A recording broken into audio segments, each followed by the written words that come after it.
तो दोस्तों हमने अंग्रेजों के आगमन तक की कहानी पढ़ ली थी। आज हम लोग देखेंगे डेनिसों का आगमन। ब्रिटिश कंपनी के आगमन के बाद जो है वो डेनिस कंपनी का आगमन होता है। ठीक है, देखिए इनका आगमन होता है 1616 ईस्वी। 1616 ईस्वी में इनका आगमन होता है। 1676 ईस्वी में इन्होंने सेरामपुर ये कहा है तो बंगाल में, सेरामपुर बंगाल, ये इनकी मुख्यालय थी जहां ये लोग व्यापार का काम करते थे। ठीक है, और 1745 ईस्वी में इन्होंने अपनी सारी व्यापारिक कोठियां अंग्रेजों को बेचकर वापस चले गए। तो इसमें कुछ नहीं पढ़ना है, डेनिस में आता भी नहीं है इसमें से क्वेश्चन। बस 1616 में इनका आगमन होता है। 1676 में श्रीरामपुर में इनकी व्यापारिक कोठियां स्थापित होती है जहां जिसो इसका मुख्यालय रहती है। 1645 में ये वापस चले जाते हैं। आज हम लोगों को मुख्य फोकस करना है फ्रांसीसियों के आगमन पर।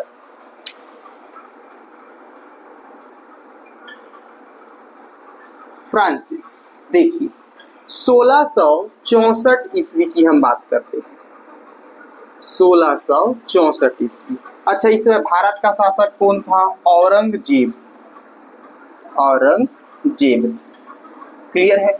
1664 ईस्वी में जो लुई फोर्टीन वहां के शासक थे।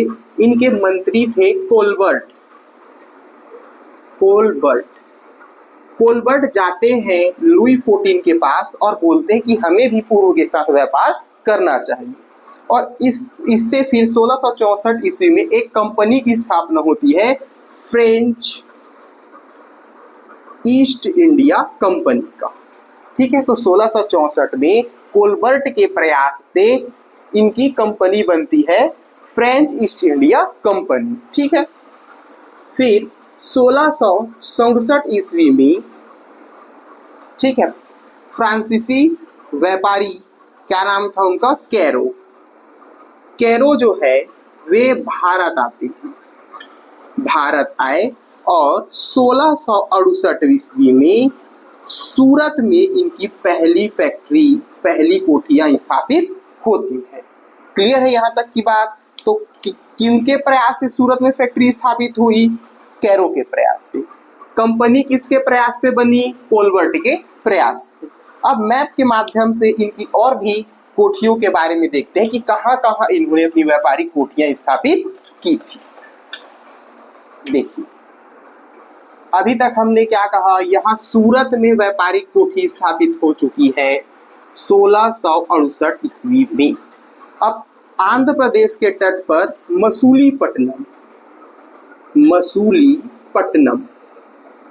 मसूलीपट्टनम में इनकी व्यापारिक कोठी स्थापित होती है। दूसरी व्यापारिक कोठी थी जो 1669 में प्राप्त हुआ था इन लोगों को।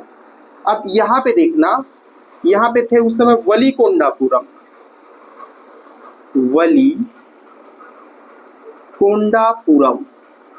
वलीकोंडापुरम के सूबेदार थे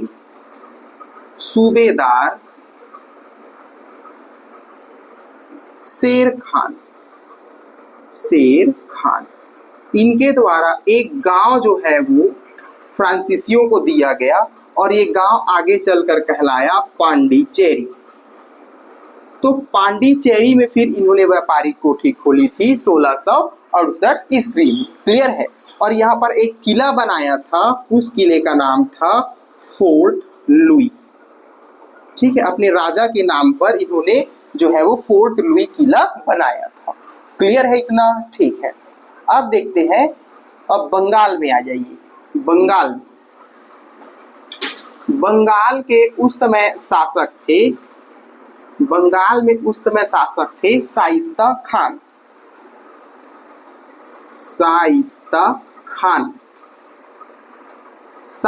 खान से इन्होंने बंगाल में व्यापारिक कोठियां जो है वो प्राप्त करते हैं। देखिए, बंगाल का शासक कौन? शाइस्ता खान।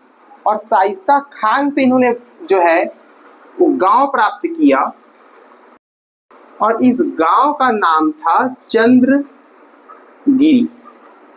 चंद्रगिरी प्राप्त किया और यहाँ पर किला भी बनाया गया। उस किले का नाम था फोर्ट ओरियंस। फोर्ट ओरियंस यहाँ पर किले का निर्माण किया गया। इसके बाद देखें तो इन्होंने देखिए मालाबार तट पर 1725 ईस्वी में यहाँ पर कब्जा कर लिया। यहाँ पर देखिए करिकाल, यहाँ पे क्षेत्र था कारिकाल। यहाँ पर इन्होंने 1739 ईस्वी में यहाँ पर भी व्यापारिक कोठियां स्थापित की। तो इस तरीके से जो है वो फ्रांसीसी कंपनियां आई थी, यह व्यापारिक कोठी स्थापित की। यहाँ पर देखिए, यहाँ पे मद्रास, यहाँ पे इनकी व्यापारिक कोठी स्थापित हो गई है, सूरत में हो गई है, यहाँ बंगाल में हो गई है। अब इनके और ब्रिटेन के बीच जो ईस्ट इंडिया कंपनी है उनके बीच घोर संघर्ष होता है, जिसे हम कर्नाटक युद्ध के माध्यम से देखेंगे कि कैसे कैसे उनमें युद्ध होता है, कौन हारा कौन जीता। आपको पता ही होगा कि ब्रिटिश ही जीतेगा, ठीक है। इस तरीके से इनका जो है वो अंत हो जाता है। तो इस तरीके से हमने यूरोपियों के आगमन को पूरा कंप्लीट कर लिया है। Thank you.